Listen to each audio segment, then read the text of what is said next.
Hello, we have Catherine Knibbs with us. Catherine Knibbs is hailing from the UK. I think specifically which area of the UK, Catherine? Northern England, so Northern up near a big city called Leeds. Leeds. Okay, great. So please tell us, this is 10 Six Life Factors, and we're welcoming Catherine Knibbs from Leeds in the United Kingdom. And we're going to have some very interesting stuff to talk about. But first, let's hear Catherine introduction. Go ahead. Okay, I have lots of things that I do, but I am a child trauma psychotherapist, so I work with children and some grown-ups. But I am also a researcher and author and TEDx speaker around topics about how children use the internet, how technology changes us, and the kinds of issues that they get into pickles with, and how we can do more as the adults to help protect them. Great. So it sounds like you're very busy. I mean, it's not easy to, especially TEDx is a very important platform. So when you do get on it, I'm sure you have plenty of views there on that topic. We always, especially through academia, searching for topics and anything that is current on children. Yeah, so I mean, as it goes, I've done one talk already. I'm sure that when I finish the PhD, I'll go back and do more talk, because this topic around the digital space is so big, so vast. I've still got a lot to talk about. Of course, it's never ending. And imagine that you are in the UK, in the United Kingdom. We are on the way on the other side, in the US of A. And the magnitude of the problem reaches across, Yeah. oceans. It is Yep. touching every single sphere of our universe. And, as you said, it's not just one area, because if you think about the entire development of a child and Mhm. the area that social media impacts. So you put out something and you said, in my practice, the whole just developmental cycle or stages of the child has been impacted. Can you share about that? Yeah. Well, so one of the things I've done is written a few books, and I'm still writing. Okay. What I actually see are changes at the infancy level. And in the very first book I wrote, there are things happening to children before they're even born. And those are, they have their scan pictures shared online, and that leaves us in a bit of a predicament, Mhm. because number one, children who aren't even born can't consent to that. But if there is a congenital issue with that fetus, what does that mean if somebody can see on that scan that there's an issue with maybe the child's bone structure, or they notice something within the child? What do we do when we get to the stage of, even before a child is born, their data is collected, and this has been happening for a long, long time, in terms of the pictures that people put up, their 3D scans, their 4D scans, and information about children's development and what we share about them starts even before they're born. And that's not to berate or blame parents, because usually it's done from a place of, oh, I'm so proud. Right. And what that can actually do is have an impact on that child, but it can also have an impact on a child who is living with a family that they might not have been born into. For example, if they are fostered or adopted, or they're living in kinship care, even pictures of unborn babies can be quite provoking to children. That somebody here is proud, and they're celebrating the fact that they are creating a life, and they might be a child who wasn't wanted. So it goes right the way across the spectrum, and that's at the very start in terms of what we do and what we share. And then a child is born into a family where, for the past 27 years, it's become more and more ubiquitous that there's mum, dad, and device, or grandparents and device, or even nursery and device. So that there's spaces where children now live in the real world, where every other person, if not every person, has a device. Mhm. And they only seem to feel important when that device is pointed at them, and they feel unimportant when it's not pointed at them and it's pointed at the face of the grown-up. And siblings have them, and cousins have them, and friends have them. And I'm suggesting that attachment patterns are changing because of the way that, children are seeing the back of a device. Right. And it might be that, mum's got 300 friends on Facebook and she wants to take a picture of the baby doing their very first smile. So she kind of goes, oh, beautiful, takes a picture, and then stops talking to the baby and starts to talk to her online friends. So what babies understand about their world is completely changing because of this interaction with technology. And so many times we say children are, addicted to their phones, and we've forgotten about the digitally distracted parent, or the parent that is so concerned about the latest burp or hiccup or mark that they're in their world panicking and worrying about how to be the best parent, and they're not necessarily doing the parenting in the real world because they're so worried about getting it wrong, and even sharing something on social media and being told that they're not parenting correctly. So we're all in a mess. So, So when yeah. So, Catherine, I mean, just when you start, kind of segmentalize it or even conceptualizing it in a way for you're breaking it down. And this is just at the very beginning stage, as you said, of the child's life. Seems so overwhelming, just even starting at that very beginning, because you touch on so many pieces as to where the device already appear, even at the very birth of this child. And we're talking about even in the womb when the child may be exposed to the radiation by, some pregnant moms would have the device on their tummy, right? yes, And been exposed. So say, for example, a parent, you're saying these things to a parent in your psychotherapy practice. Is it connecting or is it over their heads because they're thinking, well, how am I going to share with my 300 followers, my Rebecca, Becky's first step? What am I supposed to do? Send a letter? How do you get across to them? So it's so interesting because I've got a background with and working in areas like cybersecurity, and of course I'm always thinking about, well, the data that's collected about somebody is the thing that the social engineers, the cyber criminals, use later on. Right. But for a parent, if we and this is what we tend to do in the 2020s, is we go, oh, I remember when there wasn't any internet. And I go, and what we used to do was put the pictures into a photo album, and when somebody came round, we'd sit them down, they'd have a cup of tea, a slice of cake, and we'd say, look at the pictures of Becky, and we'd go through all the pictures of Becky from day dot, to the point that we're probably boring people, but that's actually where we really should see our children in terms of their privacy and their rights and freedoms. Is the only people who should see those photos for that reason should be the people who come to your house. But we can't, because we live in a society where that pressure is, as you've talked about. Mm-hmm. How will people know that I've had my baby, and how will they know what she is like, or he is like, or they are like? And how do I show the momentous moments that I am so proud of as a parent, and I'd like to show them to my friends? And that's where this concept of friends really does need it kind of deconstructing and exploring, because what we understand by friendships and online friendships are very different. And you used the word follower, and that's essentially what we're doing. We're sharing our lives with people that we don't even know. So sometimes it hits, and parents will be ashamed or shocked or feel guilty. And there's something about, and I understand the pressures of parenting. My children are grown up, so I understand the pressures of being a parent and getting lots of advice from people. You should do it this way. You should breastfeed. No, don't breastfeed, bottle feed, put them in the cot early.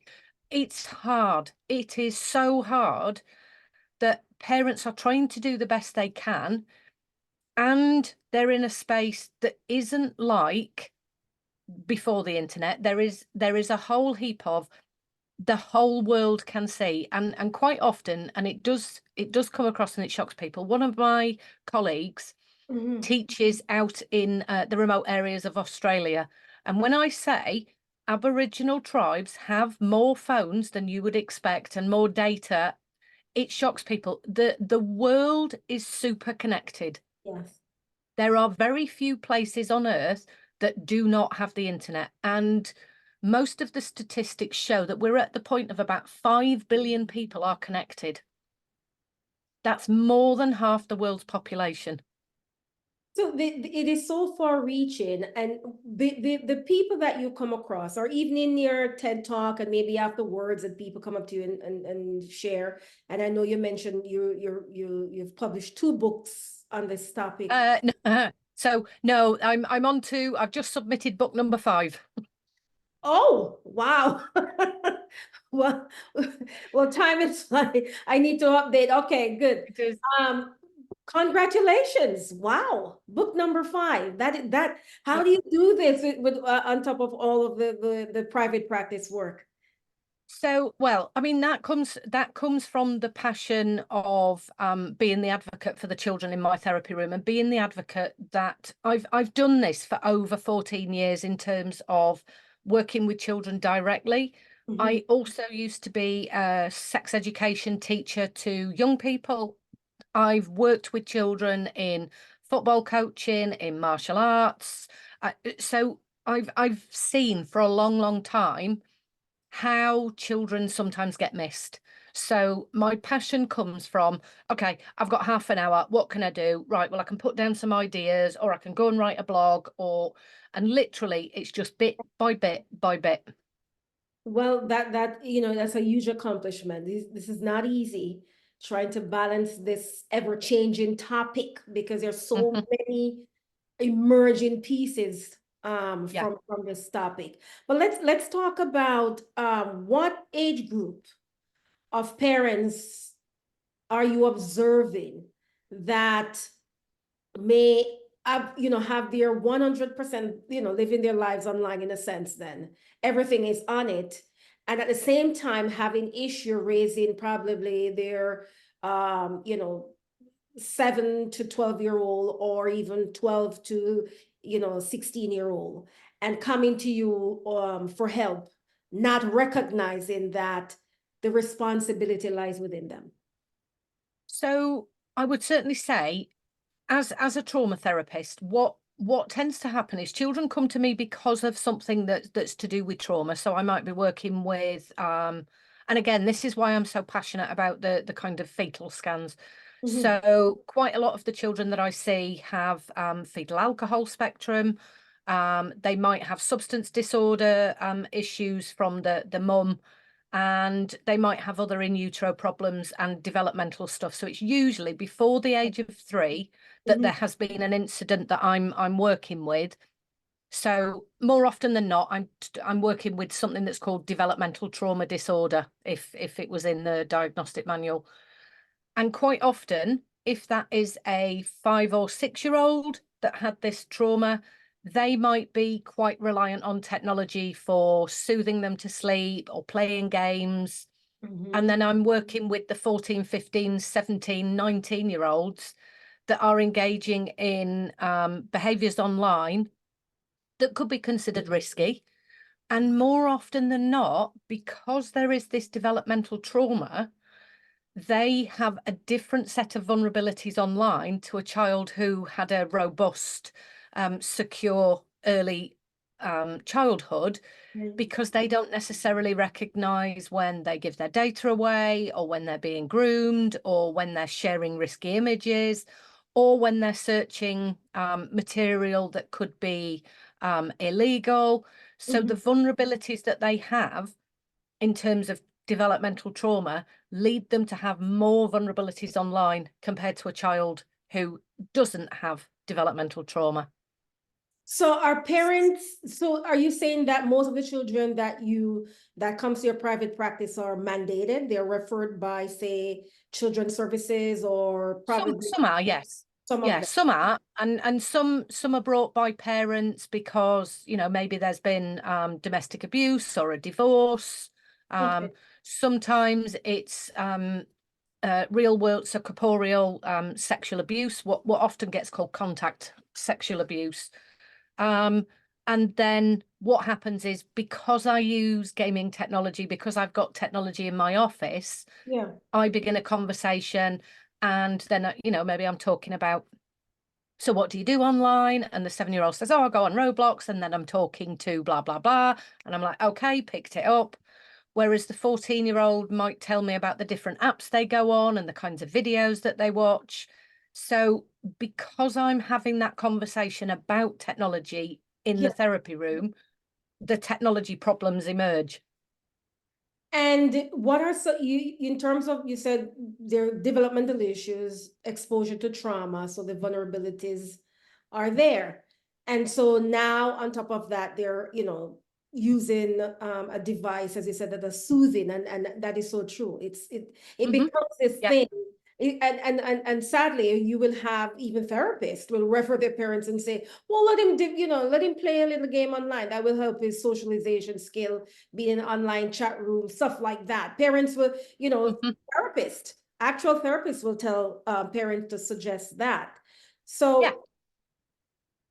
go ahead. So again, and this is one of the reasons I've been writing the books in terms of, so gaming can be excellent for mastery, autonomy, emotional regulation, understanding how problems work and consequences, and it can be a very safe environment. And then I go, if the If parent is involved and understands how the game works and who they can talk to and what kind of things they can do, and has a good comprehensive understanding about, okay, so this is a game that has what we call a save point, or what I call a natural stopping point. So when you get to the end of that level, right, you come off the game, get ready for bed. That's the end of today's session, rather than parents who don't necessarily understand the game. They go in and they say, right, come off the game now. And that child might be involved in a game that penalises them and their team for a member leaving early. So you can see that the discord in the house can be reduced, mitigated, even gotten rid of if you understand the game. So yes, on one hand, gaming can be helpful, but it's also like understanding a game of football. You have to know the rules and you have to know when the stopping point is, half time or full time. Because if you watch football, nobody wants to be substituted or taken off the field halfway through a match. exactly, that's an excellent point there. But so here we're kind of making this assumption then that parents would be emotionally intelligent or aware in that type of way to recognize, okay, even if it seems to be working from, my child, whatever way they may want to look at it, give me a break, or it gives him a break or something like that. But you're saying Mhm. that timing is important because the analogy that you use in terms of a football game, you can't just disrupt the game. So Yeah. how do you tell a parent, you know, how do you teach, or kind of direct a parent in a way to help this child understand that, how to maneuver these situations, I guess. So I'm very lucky. I actually now have a viral TikTok video where I'm explaining this. And what I actually do is bring the parent into the room and we sit down and we play a game. And Oh, sometimes when the parent is, so I might say, okay, what do you think's happening in the game? How do you think this is working? I talk about the different kinds of games. And sometimes I will go and just turn the television off on a parent. So I do it on purpose. And I say, I'm just going to see what this is like. So while they're playing, I just turn it off and I go, you got to come and get your tea. And there's a moment where the parent goes, oh, oh, I get it. I didn't like that. I didn't like that. I was winning then. And I go, yeah, it's really annoying, isn't it?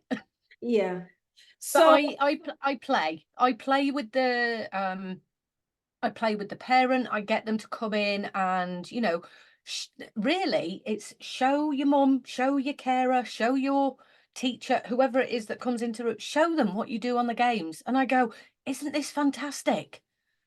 You know, So, the creativity is immense. Catherine, what you just described is ideal. Okay, you know, in a sense, somebody will say, "Well, that's ideal. You know, I'm going to be home. I'm going to monitor my child, and I'm going to do all these things." And then the other Yeah. hand, you're going to somebody say, "Well, you know what? That's not realistic for me. I No. cannot sit around and watch my 16-year-old play a game. I have more important things to do. Who is going to pay the bills?"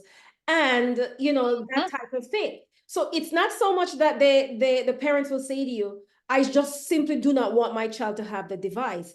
They're just saying to you, "I do not have time to invest myself while my child is having this device." What do you say Yeah. in those more realistic life situations? So that, I mean, that is, it's a wonderful question because that is life. Now, I've raised two children, and one of the things I did when they were between the ages of about 7 all the way through to about 15 was the games console was downstairs, because I could be doing the tea or sending emails or whatever it was I needed to do, and I could keep, if you like, keep an eye on what they were doing. Now, my children are in their late 20s, so the fact that the technology was the device, so it was the Xbox, if you like, or the PlayStation, and they were playing on the television, there wasn't also an iPad and an iPhone and a Samsung and a so and so. They didn't have a collection of devices like a lot of children have nowadays, for sure. And I also understand you can't be, so it gets referred to as a helicopter parent, which I don't particularly like that language, but you can't be on your child's shoulders all of the time. What I would say is this idea of taking an active interest is one game can be explained to you in a conversation in a car. One game can be explained to you by sitting with your child and watching one game. One game can be understood by playing a game. You don't have to sit and watch every single interaction. But the most important thing, and it's got nothing to do with technology, is when your child begins speaking, usually around the ages of 2 to 3, and they start with the why, we tend to be, as parents, because I said so, I've had enough of your questions, be quiet now, because it is hard going. But conversations with your children create that open space where they can come and say, hey, mum, hey, dad, hey, grandparent, hey, carer, hey, Mhm. residential worker. This happened in a game and I'm a little bit uncomfortable about it. Or somebody said this on social media. What do you think I should do? And watching, certainly watching children, when you can see they're on social media, if they are in, let's call it a WhatsApp drama, you can usually tell because they are texting, they're huffing and puffing. You can tell by their Mhm. body language. And rather than who are you talking to, it's looks like you're having a bit of a tough time. If you want to talk it over, you know where I am. And creating a space where children can come to you. And I also know we're busy. So we might not get home from work till 7 o'clock, and the drama might have happened at 5. And now, I don't know, Becky's sulking around the house and because she got kicked out of a group. And so again, it's having that acoustic awareness. So as well as the emotional intelligence, it's the acoustic awareness about, okay, something isn't quite going right for Becky, or maybe I need to have a conversation with her, or hey, is there anything you want to talk about? What kind of day have you had? And if we could all do that, we would all have harmonious relationships, harmonious workplaces.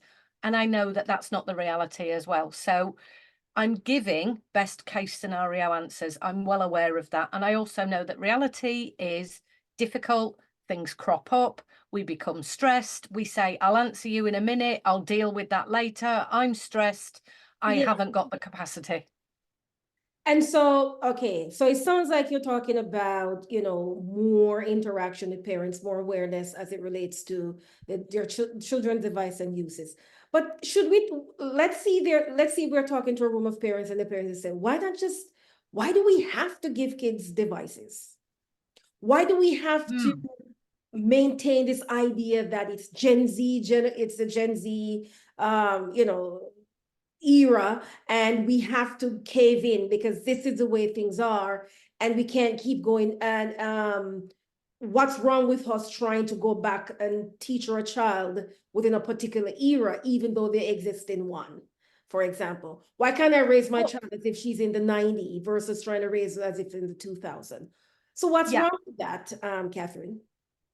nothing. There is nothing wrong for that melancholic, it was easier in my day kind of thinking. Right. And there's also something, yeah, there is also something about, and so I'll give you an example. I introduced my children to technology, to a computer and being able to use a computer when they were about 3.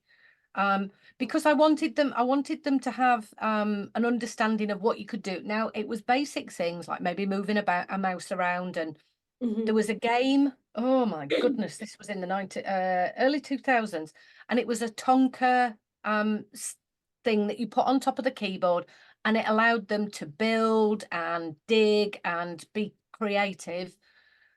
And when they went into the school environment, they could use a computer much easier than some of the other children, because as a parent, I said, okay, we had panics around MTV.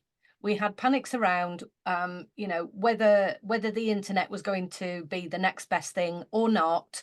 And my children are, as old, if not older than the internet themselves anyway. Mhm. And what I've watched is as they've developed, it becomes something of a generational pattern. So certainly, if we take the same thinking, when I was in school, it was everybody had a head bag. And then when my children were in school, it was everybody had a Pokemon cards or Yu-Gi-Oh cards. And then it was Beyblades. Good Bennett, that's going back. Beyblades. And then it was something else. There has always been an element of community, Yes. and there's the in-group and the out-group. And I understand for parents, we've all been pushed into this in-group. Right. If you don't have tech, you're archaic, you're not with the children. And it's left us with a bit of a bitter taste because we didn't want to go into this technological space. And there is also a necessity for it. And we do have Pester Power now, as it's always been from children, but Charlie has it. And, Right. Lucy's got one. Why can't I'm so different to everybody else? And sometimes parents are moving to the next iteration, and they might go from the iPhone 3 to the iPhone 4. So now the iPhone 3 becomes redundant. And of course, the child says, well, can I have it?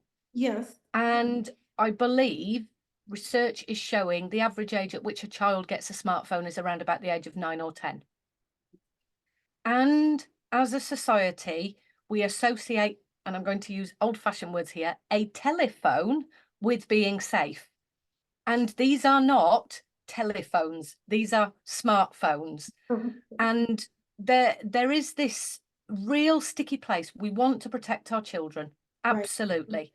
So if they can phone us, and it means they don't have to run to the end of the street, or they don't have to knock on a stranger's door to make a phone call, or carry a coin round to use a public phone, then what we do is we hand over this particular telephone without thinking about all of the other issues that can go with it.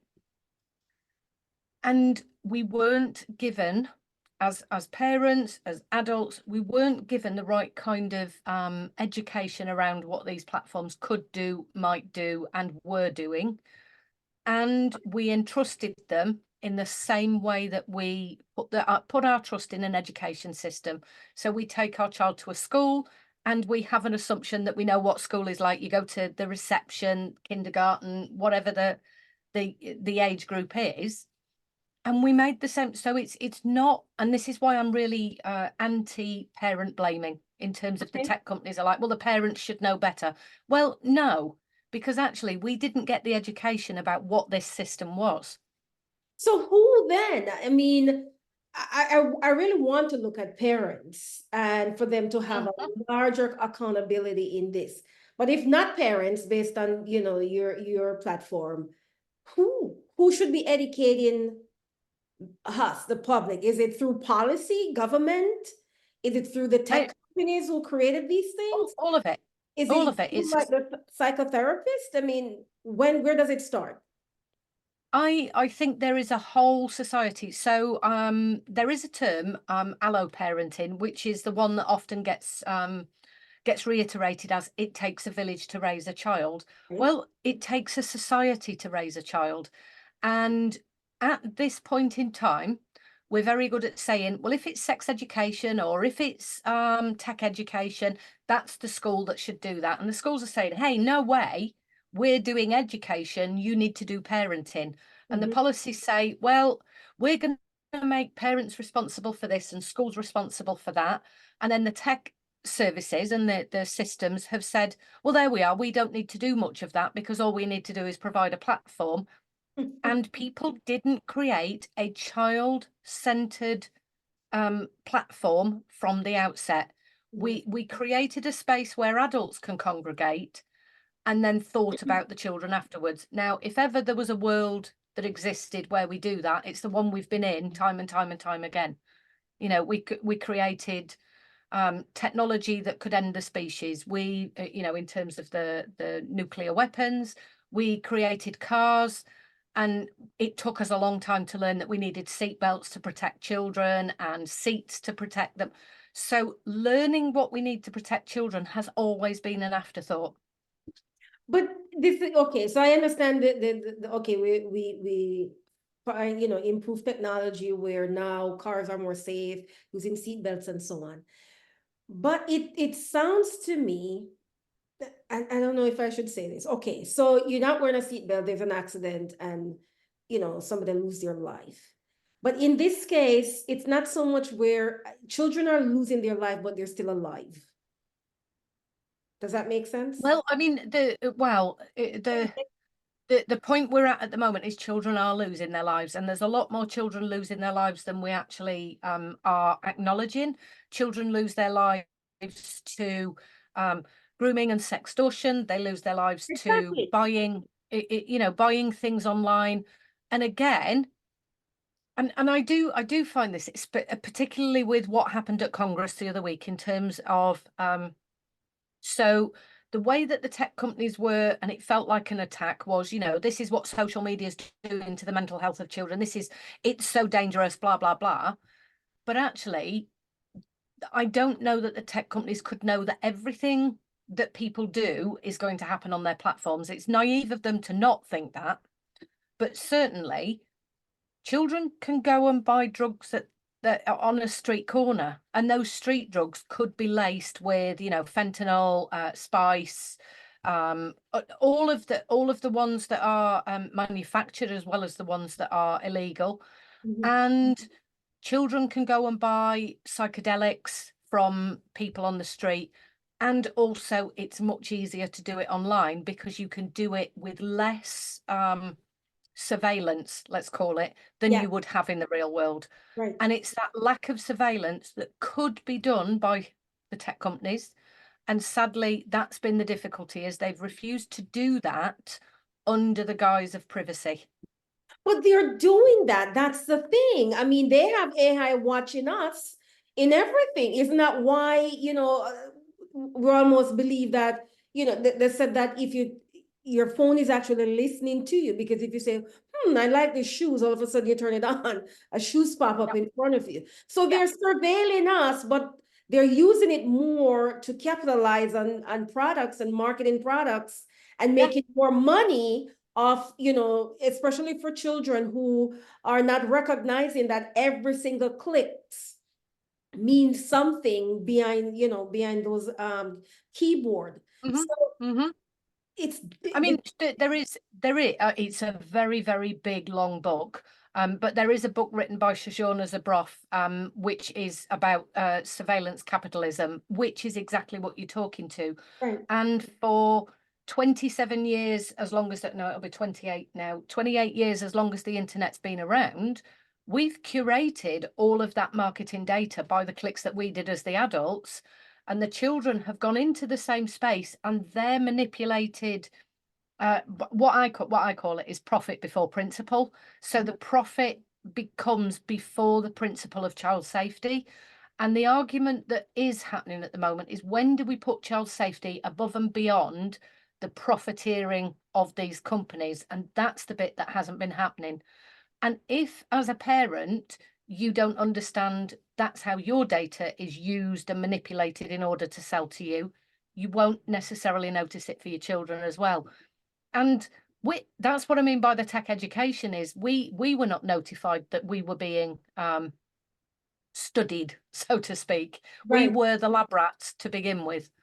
So it sounds like you're saying that then the tech company should do more investing in the education, but it has to be housed somewhere. So should it be in public school? Should it be in a college class? Where should it be? Should it be in a community setting, distributed through library systems?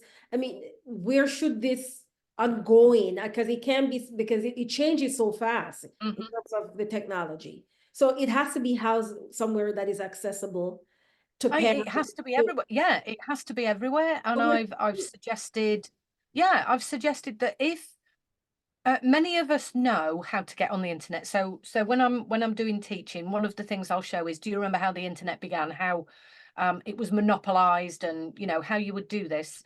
Actually, when we go on the internet, there aren't any.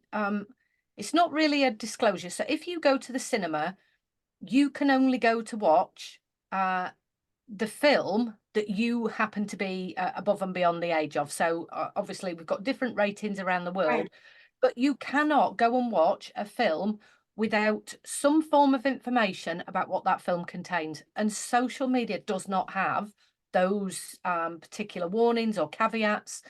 You can go onto social media and be exposed to all forms of material without, do you want to watch this video? Now, sometimes you might find, certainly on Instagram, and this was the argument that I think Meta has made on a number of occasions, well, we Mhm. put warnings on. Do you want to watch this video?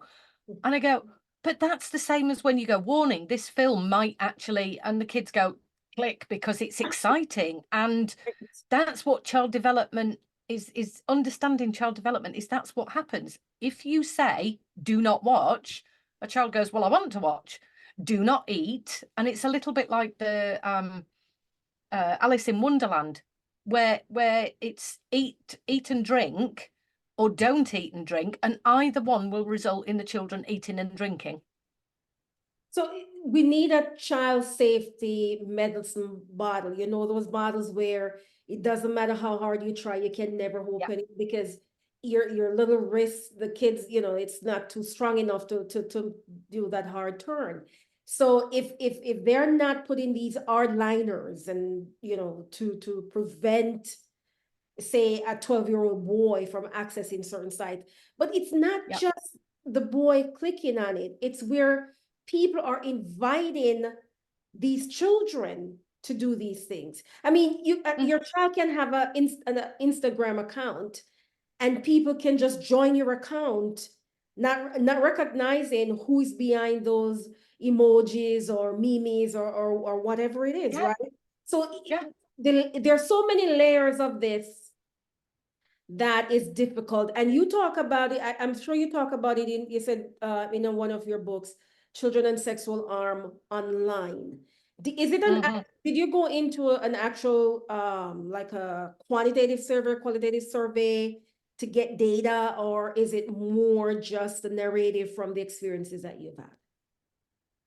Most of it is because, well, let me backtrack. Doing research about children and kind of the harms that are sexual and occur online is very difficult because it can be a subjective space. And what we currently have are, most of the studies have been done with the perpetrators of crimes against children. So studies tend to say to them, so there was one done last year that actually went into the dark web and asked perpetrators, what was your trajectory? How did you get involved in this? Who did you speak to? If you could do this, and get away with it. So, if you could, would you? What age? And they pretty much gained a lot of their information from the perpetrators. What I alluded to is around a lot of the research and a lot of the ways that we understand offline sexual abuse.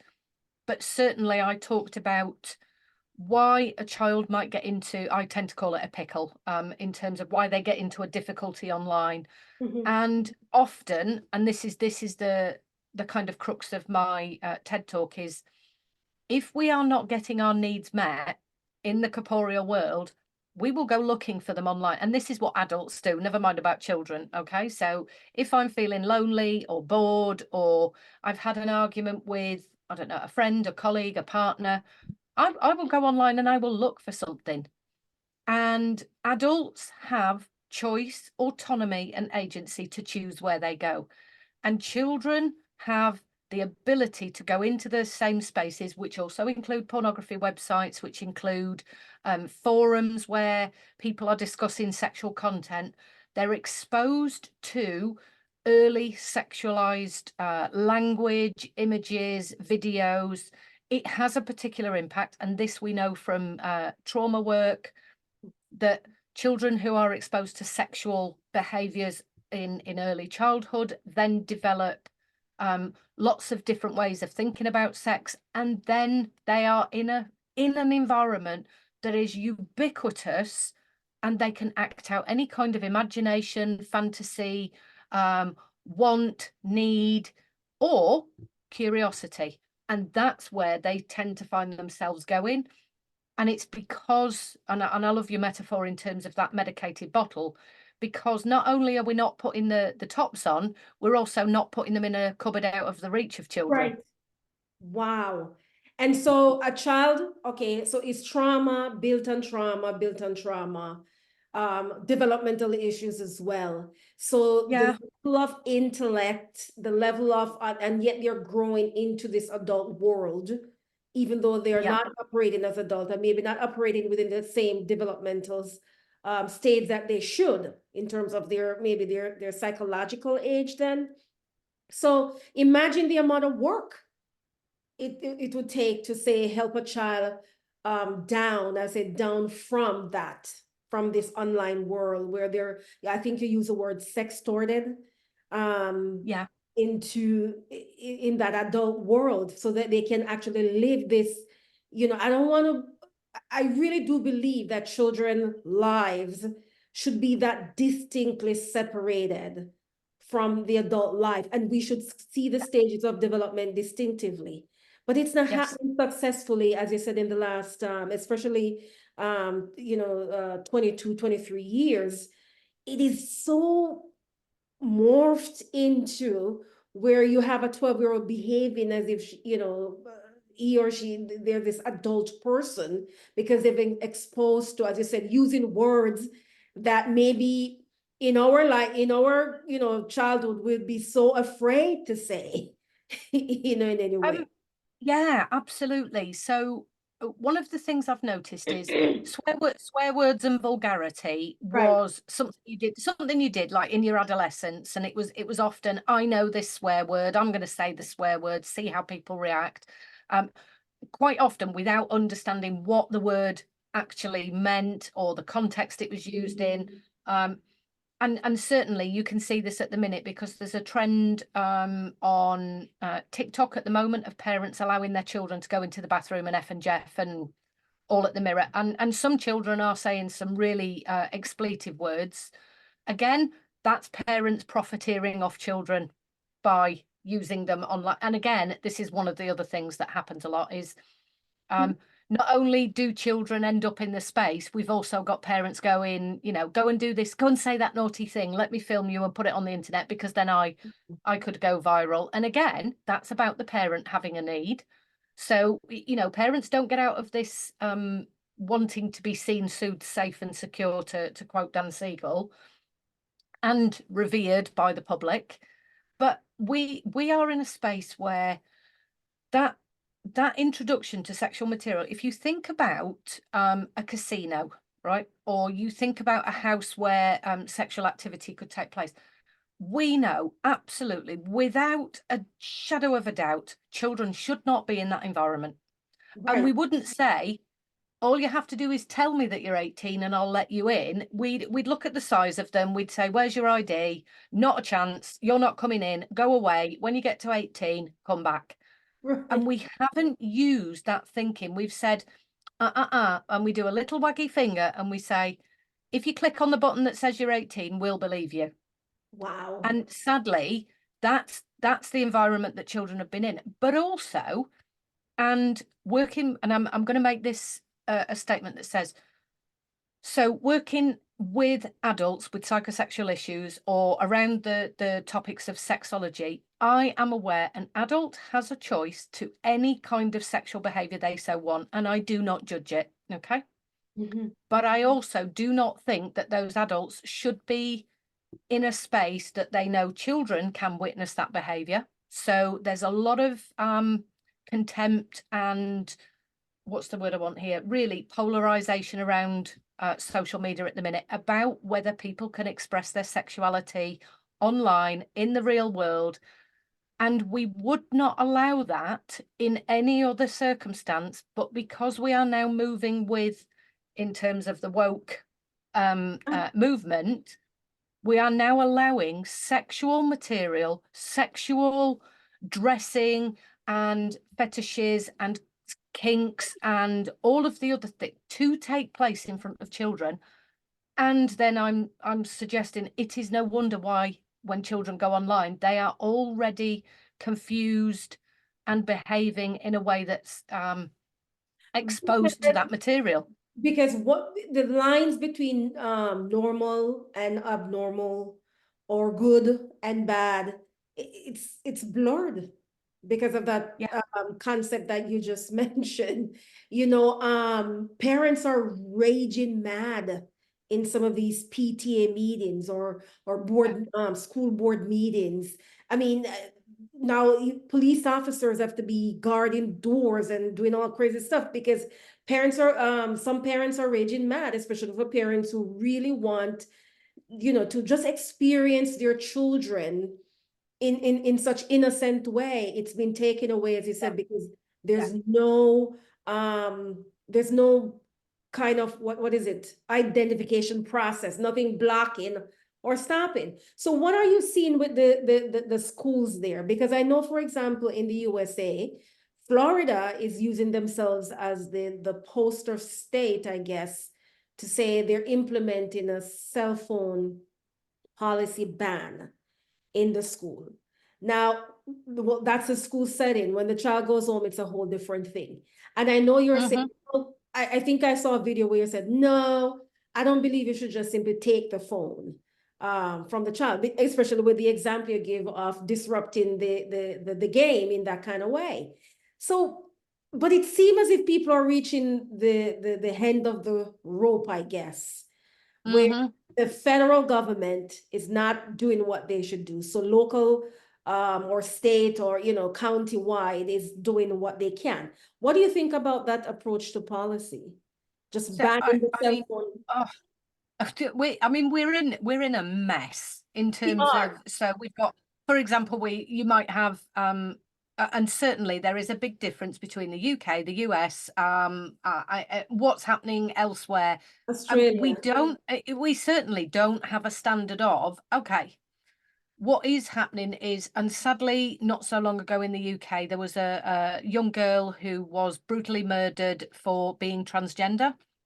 And this is what we call an outlier case, because the two young people that murdered her were looking at material on the darknet. They had gone to the extremes of clinic, probably some form of clinical diagnosis in terms of psychopathology, or where they'd actually gone in terms of what they were doing, what they were viewing. But this young girl was murdered for being transgender, and her mum has come out, and her mum said, I get it. Being a parent in the digital age is difficult. I was having problems, preventing Brianna, this was the name of her daughter, preventing Brianna looking at self-harm images. And so there was lots of stuff that her own daughter was doing that she was struggling with as a parent. And what she called for in this country was all children should be banned from social media till they were 16. But what she actually said was they should have phones taken away from them. And my point is, but you've got computers. You could go to a library and you could get on the computer there. You can use a console. So the phone itself isn't the issue. It's that if we talk about the internet, it is a big city park that everybody can get into. And if you lock one gate, There's it doesn't another. mean that the children can't get in or climb over, you know. So we are in a very difficult position. I know some schools implement a complete phone ban. Others say you can bring them to school and put them in a box or lockers and we'll give you them back at the end of it. And some children will fight for their human rights and say, I'm a carer, I need my phone. Or some children will take a phone, hand in one phone and keep a burner phone. So we have got a very difficult issue on our hands. And this is just within the United Kingdom.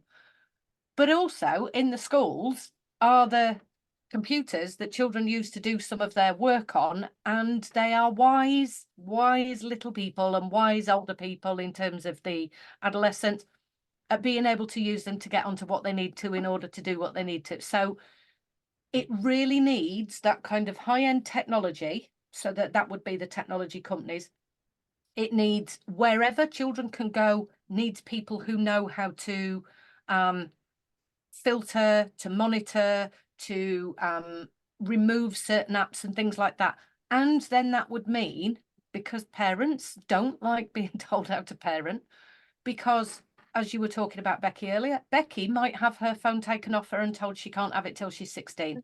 But Becky's wise and she knows that Billy's mom says, I'm not doing what the bloody government says and I'm going to have, you know, I think the phrase, the gate is well and truly open. The horses they're not even in the field, they've gone, you know.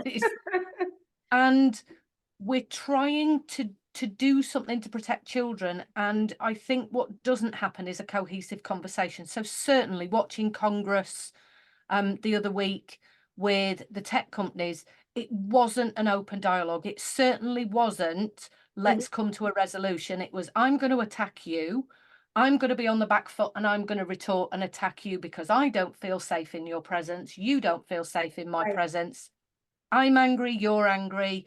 And there's no way that we can ever protect children if we're all coming to the table angry about how somebody else has failed and how, you know, you just can't do it. And as a psychotherapist, if I'd got, you know, two, and I don't do couples work for this reason, but if I'd got a couple in my room, they tend to argue with each other. And it's about, you can't repair a relationship while you're both arguing. Fair enough. So if these you know, you said something about the legal and harmful issues that the young people and, you know, the adults and youth have to encounter. So all of this is legal. It's not so much where a site per se is illegal and kids are still entering it, even though they're legal sites that are still as damaging that these kids. But when you look at where kids, and this is another piece I want to ask you about, where because of the exposure to social media, kids now have developed what we call performative behavior into and kind of what I called it, I don't know if you've ever heard this term, the pastiche personality. In other words, they have no idea who they are. They have taken pieces of different TikTok influencers onto themselves, and that's who they are.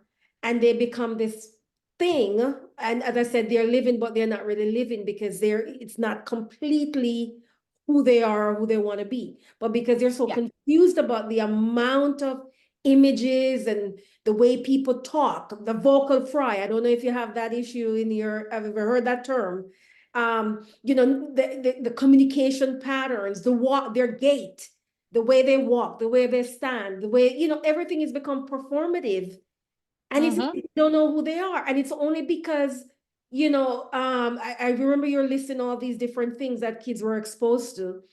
And I remember kids back then used to say, oh, I'm all about Beanie Babies, or I'm all about, you know, this kind of sport. But it's not that anymore. It's about the influencer. So what are you seeing, separate from the trauma, which is, you know, a hacker and so on? in terms of just the overall social disposition of children, what are you seeing? So this is going to be yet another book. This is one of them that I've got marked down to write. And this is disconnection from self. Right. So and when you look at how babies form a sense of self, it's by being seen. So in the process of being a child, you look at your parent and you see your parent seeing you, and you revering, I am separate to them. This is going back all the way to the kind of Winnicottian and psychodynamic processes. Right. So I see you seeing me. There is a contingent moment where I know I exist, and I see that you revere the joy in whatever I'm doing. And pretty much, and I can do no wrong. I can express all of my emotions, and I'm important to you because of da da da da da. Well, by the time a toddler is, sitting with their iPad, they're not paying attention to what my mum or what my dad takes joy in, because actually it's here. Have the digital, it's often called a digital pacifier, have the game, don't make eye contact, and the baby will go down towards the iPad, and mum and dad are maybe chatting. What I don't see happening, which is certainly something when my children were smaller, and people who are, I'm going to say, who have children who are probably over the age of about 25, 26, Mhm. those children will have been, look at me, mummy, look at me, I'm climbing the climbing frame. And the parent will have stopped talking, good for you, little boy, good for you, little girl, up you go, well done. And children knew they were important, and they could come back and have the security of the parent. If you walk past any child's playground now, mums and dads and people, there is hardly any interaction and encouragement about the development of self. How brave are you? Where are you? I can see you climbing, and I'm facilitating it through what I call Wi-Fi encouragement. Up you go, keep going. And children are not developing a sense of self when they're younger. So by the time they start to use the social media spaces, those influencers, become, and you could be the next star. You Yeah. could be the next YouTuber. And the child goes, well, I don't have to try hard at school for that. Mhm. So even when I fail, and even when I'm rubbish, I can still be successful. And that is not true of being a human, Mhm. And because failure is failure for a reason, and you learn from your failures. But now children are like, well, I don't need to go through the failure process, because I can be successful. Look at KSI, look at Logan Paul, look at, all of the, Mr. Beast. They're all names that have come through the room. Mhm. And children will, I mean, I do like this phrase. Children will say, well, when do I need Pythagoras? I can go and be a YouTuber. And I'm like, well, it's a reasonable statement. It's very logical. So But how these are the supermen of today. These names that you just mentioned. At one point, the supermen back then, they had their entire clothes on, right? And they use kid words when they talk to kids and all that kind of stuff. Not today's super era that these kids are following it. And the word Mm, superhero no more. It's the influences that are influencing the children. So the whole personality has become skewed again, because even if the mom is on the playground, she's gonna put the child up and then run to get the selfie or the video to capture it. And so, do you believe then that some of these channels should not monetize some of these influencers that are I think, have a yeah. I mean, large children's following? the other side of things is, and this is being a parent, isn't it banal? Isn't it so banal what these influencers do? Oh, look, I'm going shopping. And I'm like, but that's a necessary part of life. And yeah, you can get millions and millions of views for going to buy something in a shop and going, oh, look at the price of that. It's too expensive. That's a conversation that ought to be taking place between the child and a parent, when the parent goes shopping and goes, oh, look at the price of the, children are getting their worldwidely wise information from the internet, rather than those conversations with parents, Or when they're in the supermarket, they're watching the influencer shopping instead of paying attention to their pet. You know, there's this disconnection, a disingenuity in terms of what I see. But I find it incredibly painful as a parent to look at the lack of joy that I see being betrothed onto young people under the age of 7. They are so well, I mean, some of the children will say, well, you know, my mum drinks mucky, what was it? My mummy drinks mucky wine and then she talks to her boyfriend on FaceTime. And I was like, oh, how heartbreaking. Oh my goodness. How heartbreaking. Because this little boy was, so I just play on my computer game. Exactly. That's the pathway that it, it's life, the journey, that is like. So Catherine, with all of this and the 5 books, and I know we are kind of skipping from different areas of your books, but how I know the larger themes is has to do with children and cyberbullying, online, activities and so on. How distinctive are they though? Or you find there's a lot of overlap in that even if you start out with one conversation, it quickly just segue into the next because it's like it just this continuous kind of rolling mass. Yeah, Rolling, they are. I don't know if that's Yeah, a so they might, yeah, I think the best way to describe that is there might be separate chapters, but everything overlaps everything else. So if one of the chapters is called Trends and Hoaxes, but that also leads into information, disinformation, misinformation, and oh, malinformation. woo. And that also leads into health advice, and that can lead into eating disorders, and eating disorders can Oh lead my into goodness. self-harm. So even though, and this is why it's been broken down, so it sounds amazing that I've written 5 books. I haven't. I've written one continuous book, really. In different. That's essentially what Wow. I've done. Yes, because I can imagine if you have to look at like a particular area, the amount of disorders that come out of that area as it relates to, a group. So let me ask you, I know we're at the 1 hour mark and, this is so much and it's overwhelming. So I'm going to ask you, there's 2 questions I want to ask. One is, how do you manage with all of this information, working with clients, how do you maintain self-care and not just lose your mind on this topic? Because this is not easy. And Nope. especially the fact that you're actually working with the population. I can talk about it, it's a subject matter, and then that's it. But the fact that then maybe tomorrow you have 10 clients that you have to sit with. How do you manage in these settings with your own self-care? So I mean, as a clinician, I'm also trained in something called functional health. So I have a very, very, very good self-care routine. I look after my physical health. I take time off. So generally, Mondays are devoted to the PhD and doing research or reading around other topics, or just watching YouTube videos or TV. So there is something about that portion of my week is almost boxed off.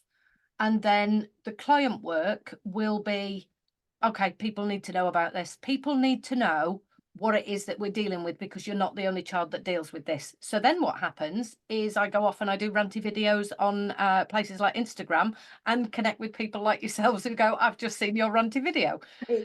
Or that's where I will go, okay, I need to educate about this or I need to write about this. So I have been blogging for over 12, what year are we now? 2024. So 12, 13 years now. It's a way of education. It's a way of venting. It's also a way of saying, okay, I can't be the only person who knows this. But if I sit with my clients alone, I only ever work with that cohort, whereas I can take that information, I can put it into a book, I can put it into a video, I can put it into some training, I can go and teach, and I'm working with an organisation around Leeds, which is called West Yorkshire. We're like a county that's becoming trauma informed, so it means I get to educate people, I get to write policy type documents. And I get to be that active disruptor, as I keep being called, person who keeps appearing and saying, okay, let's make this child-centered. Let's do this about the children. Mhm. And I have good supervision in terms of my own practice. I make sure I've got a good set of friends around me, people who also have nothing to do with this space, so that I can switch off and talk about, Yes, yeah. what kind of supplements they're taking this week and what kind of things are going on in terms of the health industry. Then I've got other friends that are completely disconnected from this in terms of music. So many years ago, I used to vinyl DJ. So I'll have conversations that are nothing to do with this. And pretty much I really, really have an approach that is activistic and always advocates for the child. So that is the thing, that I don't contain it. I become the advocate for the children. Great. And I'm sure somebody listened to this and said, okay, I like the idea that your friendship circle or your network, not everybody's in the same field, because it's so hard to turn it off because there's so much, especially going on in the news, to talk about. There's something that you said, there was a video that you mentioned that I think you were at some event where you felt that people who were presenters or the so-called experts were outdated. And Um, talk. so And so, but they're the ones in our institutions, Catherine. They're the ones. yeah, So what's it's going on there? so it's not a new phenomenon. That just happened to have been something I was talking to my social media manager about, and he said, so just do your video on that. Oh, Because so it was quite interesting, actually. When I'd been to that event, I came home, and I won't do the swear words, but I came in and I said to my youngest child who was around, and I just went, Habbo Hotel. That is a platform that my children used when they were about 10 or 11, really early, going into secondary school or middle school, as it gets. It depends on what age groups are around the world.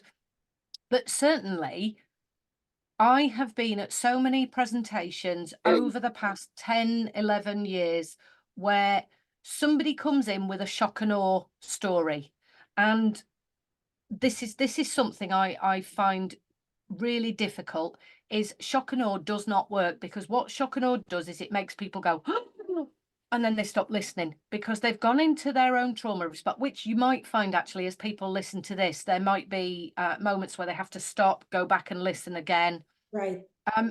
When somebody is frightened, stressed, doesn't understand something, overwhelmed, the stress mechanism kicks in to protect the body and the mind, and you cannot learn when you are in a stressed state. So coming in and giving false information or information that's outdated along with a shock and awe narrative is unhelpful. And I was angry that this was a 20 to, and I mean, to be honest, it wasn't just Habbo Hotel. There was a number of things on the particular Yeah. slide. And the reason I was angry is we as the academics, we as the researchers have to be up to date. We cannot be delivering archaic information to a society that isn't dealing with those spaces anymore. It's almost like people when they say, yes, well, Omegle, and I'm like, Omegle shut down. And the thing that we need to pay attention to is, so if Omegle shuts down, Mhm. where did all of the users go? Right. Because just because a platform shuts down doesn't mean that suddenly the children have gone, oh, well, there's no point using the internet. Right. You have to think about, so where did they go? And that's the bit that gets missed, is and what I ended up doing at that meeting, and it wasn't on the video, was I show and it's from a podcast where an ethical hacker went into a forum, pretended to be 13 years of age, and it took less than 12 seconds for a perpetrator to make contact. Wow. And what was being shown was somebody saying, so here we are in Habbo Hotel, and what will happen is somebody will come along and go, hi, my name's, I don't know, Barry. I'm your age, I'm 14 years of age, and this is where I'm like, that's not what the research says, and it hasn't done for at least 5 to 6 years. Yeah. So if you're educating practitioners to take care of children, they're going to be listening for those kind of processes, whereas the perpetrators are Way. direct. Mm-hmm. Wow. Did you And get to say it's these things? necessary. Pardon? Did you get to say these things, Catherine, or you just walk away? I did. Yeah, I did. It was more afterwards. Again, that advocacy that I was like, we've got to stop doing this. And what was interesting is even in the room, there were other presenters for other services. And even one of those says, we don't show that video anymore. And because I got to close the conference, and because I was talking to a set of people who had listened to me earlier on in the day, the one thing I was able to say is we do not use those resources because they're victim blaming, and we do not blame children at all Right. whatsoever at all. Exactly. And also, the research that was being shared was dated 2011 and it's 2023. I said, so please, when you see a piece of research being shared online, if it isn't within the last 2 to 3 years, be very careful about how much of that research is actually applicable. Right. But it was something that I wanted to go and do the video on, because it can't just be happening in the conference I was in, at the event I was at the spaces. This has got to be happening by people who have the best of intent, and it certainly happens in the trauma sectors that somebody will have done ACEs training, as it's often called, and they're using phrases like big T and little t, and in trauma training we haven't done that for a long time. I know. Wow, that I appreciate that type of insightfulness because you never know when the audience walk away, as you said, with that shock and oh my, goodness, thinking that wait a minute, it's not going to play like that out like that in the real world. So I know you said, well, children should not be victimized. So I want to ask you this question. I remember there was, as I said, in the US, there's so many parents are at war with different school board, and you use the word woke. And so I'm going to kind of tie this into outdatedness. Do you believe then that one of the parents said, I have been to this school board meetings for months and months because I'm trying to understand what is happening to our children. But what I observe is that it's not the adults who are in charge. It's the kids you are making in charge. So we don't want to victimize children, but are we then still making children, or should I say, giving children too much room to make decision about their lives in such a way that it is damaging? Because if we're going to go back to where children are not mimicking their primary caretaker with all the good qualities, they're using these other influencers. So they don't have the wherewithal to make certain decisions about self or develop that self-concept. Hmm. Do you think this parent had something going on and said, who is in charge? And why should the kids make a decision that I want to be, and I'm going to use this term, a furry friend, and wear my furry coat to school, and that's okay? What do you think? Well, I mean, I've done a few for therapists. I've done a few lectures and conversations around these particular topics. Uh-huh. Again, we do have a slightly different setup in the UK, but in terms of child development, I keep saying, when did we throw the research out? When did we stop listening to the research that shows children, particularly under the age of 12, do not have, and we know this from neuroscience, right? Now, I'm not saying neuroscience is a particular way to go because of this, then that, but we know from neuroscience, children do not have the cognitive capacities to be able to make some of the decisions that are taking place in the world at the moment. Right. And obviously, I know that's very different in terms of in America and certainly in Canada. And what we seem to have done is gone, but it's okay, because what the children say is how they perceive their world. And in one element, that's true. We call that phenomenology, but it doesn't mean that it's correct. And it doesn't mean that they have the capacity to make lifelong decisions or, move through life saying, well, I want this and I want that, and you must give me it. Right. So we have moved to a place where people do not say the word no for fear of Mhm. being accused of not being a great parent. And that is difficult because, again, this is where the social media influence often gets caught up in the media, in terms of social media has made parents soft, social media has made parents Right. move with the times. And what we've actually done is become so liberal that we are not giving children boundaries, and children do not thrive without boundaries. And there is no sense of self without boundaries. Exactly. And boundaries are difficult to hold, and it means that your child is going to fall out with you. I know this from personal experience. When you put those boundaries in, we're not saying you have to punish children or that you have to criminalize them. But there's a misunderstanding that we're either completely conservative and we don't allow children to do anything under an authoritarian approach, or we become so liberal that actually children are as we were talking earlier, their sense of self is so fluid at the moment that they are frightened and confused. Exactly. And we're going, aren't we great parents because we're allowing them to decide what's going to happen for them? We've thrown the baby out with the bathwater, That's as what. that old saying goes, because we're not looking at, okay, where are they developmentally? Where are they developmentally versus chronologically? Because again, chronological age does not necessarily reflect where a child is developmentally. And there are lots and lots of instances where there are psychopathological disorders and mental health issues that are present in many of those children that are, as you're saying here, making those decisions.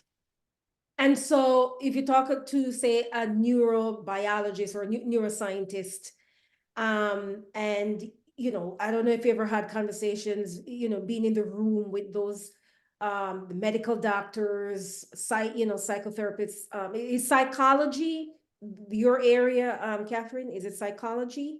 So, well, I mean, this takes us into a sticky wicket because psychology isn't, or psychologist as well as psychotherapist aren't protected titles.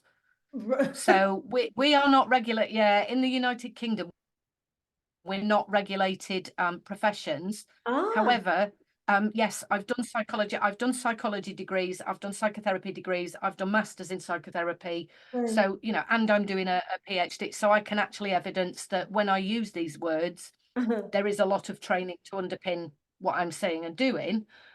But I certainly know that there can be many people in my profession who have not trained to the level that I'm at, that are wanting to be good therapists. Their intentions are there. And sometimes, even with psychologists and psychotherapists and, coaches and whatever else, mentors, that's another word that gets used. Some of those people going into those positions do not understand neuroscience, child development, the history of how we understand Mhm. what a child is and how they become an adult, because we seem to have gone, oh, child to adult, oh, that can happen whenever. And Yes, and it's that's stages. yes, and that's why the gap and the disconnect in terms of the education piece. I mean, it is so evident. It is so clear when you see them, people out there in with these ideas about how children should be. Well, we know that when we study these areas, and you can see it with your own children. If when especially for people who have children, are paying attention to how their child evolves, that something is just not right, something is Yeah. wrong, something is happening. And so, all right, so we're at the end, Catherine, and we've talked about, but is there an area that it is very, it is so important, but we may have overlooked it? Is there an area that Oh, And that won't happen till we put the phone down, so to speak, and then later on I go, oh yeah, because I Right. think, yeah, we have kind of meandered through most of the issues that face children today. Again, I think it's different, actually, just to come to that point that you've talked there, that there is a difference between an ideology and robust research and theory that has been around for a long time. Yes. And it would seem that we have moved from one space to the other, and that ideology has become something that we, and many people will use this phrase, that we have a right to. And there is a whole set of philosophy behind how we perceive the world and our place in it. Uh, and I suspect that people like Jean Piaget are turning in his grave in terms of the way that he studied children for a long time, Right. because we absolutely do know from affective neuroscience, from cognitive neuroscience, all the way through to child development and attachment, that there are these particular stages, and children need to, in the word of let me think who it was Eric Erickson, there are stages that you need to, like a game, like Yeah. a computer game, you do need to be able to complete them, and you can revisit them. And at the moment, people have gone similar to the game analogy. Oh, I don't need to do the beginning levels, I'll just go in at expert. Yes. Yeah. And so we clearly cannot see a child in those, clearly situated in those stages. We can see it when we have to sit one-on-one with them, like you as an expert, and say, okay, I see what is going on. But say, for example, you're just a general observer of children on the playground, you're going to see things that blows your mind in terms of if they're even playing anyway in the first place, right? If they're even playing, because that's where it should be at, but it's not happening. So there's a lot, we're not going back there's no going back to say these ideas of child, jumping ropes and climbing trees, and it's not going to happen anymore. So we're moving forward, but we really need, as you said, all these ideas that you mentioned. And I'm sure in your books they have so many, you're probably come up with all these techniques and strategies, not just at the micro level for parents, but I'm thinking even policy wise, right? As to, are you looking at policies and maybe throw it? Well, that's certainly going to come out of the PhD, but also, and I'm just thinking about the one thing we haven't covered today, and I'm well Okay. aware that as you've asked that question, my head's gone, hang on a minute, we haven't talked about Web 3.0. Right. That's that is another entire hour itself, in terms of the new evolving immersive technology and all of the spaces that go with it. Mhm. But I'm kind of thinking there's something here about, in the 1900s, we shoved children up chimneys and down mines and places like, yeah. And Okay. here we are saying, no, it's okay. They can run the policies. We'll just sit back. So, we really don't quite get children properly, do we, in terms of who they are and how Mhm. they evolve. Mhm. Um, but I'm just thinking that there is a lot to be discussed, and certainly in the books, one of the things I talk about, and it's quite pertinent to this, is when it comes to parenting. So there's a book under publication at the minute, and I'm talking about how to parent in and around digital technology, and it's what I call the CPR technique, which is the consistency of so the consistency, persistency, resistancy are what the letters stand for, but the consistency is that I understand the child's view, and I'm not going to negate that I don't know, they want juice just before going to bed at 11 o'clock at night. I understand that they're going to do that because what they're doing is a delay technique, and they don't want to go to bed early. They want to spend a bit more time with it. So I understand the child's world. And whenever we converse, or whenever I have to implement a boundary, I am aware that the child's view matters, but I am the adult. So the consistency is I am the one who makes the decisions, Like but that. it doesn't mean that I dismiss my child for having a need. Mhm. The persistency is sticking with it, no matter whether you are at a restaurant, whether you're at your parents', whether you're at home, or whatever the location or space might be. And the resistancy is around when the begging and the pleading and the crying and the power struggle comes in, that you then have that resistancy to the fact that the child is going to do everything that they can within their power to make you not be consistent or persistent. Wow. You should be touring with the super nanny from I think there's something about that's come through my practice as a therapist. So the example I give is with one of the children that's like, oh, I've just noticed that you've got some new sand tray toy. No, the session has to end. I know you want to stay a little bit longer, which is why you've Right. just noticed something, and I'm sure that the little horsey or the unicorn will be there next week, but we do have to end. And I know that's sad and frustrating, but we do have to end. So there is that Wow. resistancy to what's happening, and the consistency and persistency is this is what we do. When the sand runs out in the timer, our session ends. No ifs, no buts. And some of the children are like, oh, I just need to put it onto menu and I just need to click. We know. But what I will often do with those children is say, okay, so now I know that you have a delay tactic. Next week, I will give you 5 minutes warning. And it's almost like, so you see me seeing you, and I also see what's happening, and I'm now telling you what's going to happen next week. So the consistency is already there before they come in. This is so clever. I mean, I can see this in a parental workshop, just trying to get it done, paired with the, all sorts of other, I'm sure, techniques and strategies in your book. This is amazing. This is a very interesting conversation, and the fluency behind it. When do you finish your PhD? Well, if I stop procrastinating and doing podcasts, this year it will be Only they in. could, if only they could take the podcast as your dissertation, right? There is something about a lot of the work I've done over the last. So I had a difficulty in terms of data collection during lockdown, so I did have a bit of a pause, which is why some of the books got done at the rate that they did.